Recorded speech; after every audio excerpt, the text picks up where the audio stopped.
માની લો કે 2346 માઇનસ 1189 એક ક્વેશ્ચન છે. બીજો ક્વેશ્ચન છે 2346 અને પ્લસ 1189. બે વસ્તુ સેમ જ છે. બે વસ્તુ સેમ જ છે. હવે કરીએ. સ્ટેપ 1 માં શું કીધું છે તો કે 89 માઇનસ કરવાના છે તો 11 પ્લસ કરો તો શું થાય 57. હા, સ્ટેપ 1 થઈ ગયું. અહીંયા શું કરવાનું છે 89 પ્લસ કરવાના છે તો 11 માઇનસ કરો તો 35. એલા હા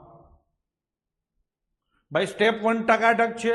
89 માઇનસ કરવાના છે તો 11 મેં પ્લસ કર્યા. અહીંયા 89 પ્લસ કરવાના છે તો 11 મેં માઇનસ કર્યા. હું નથી માનતો કોઈને આમાં આ સૂચનામાં તકલીફ હોય, સમસ્યા હોય, ગૂંચવાતા હોય, એવું કાંઈ નથી. ડન છે. ચલો, સ્ટેપ 1 તમને આવડી ગયું. હવે સ્ટેપ શું માં કરવાનું તો કે અહીંયા ઉલટું કામ કર્યું છે ને તો આગળ નિશાની શું છે માઇનસ. તો 23 માંથી 1 માઇનસ કરો.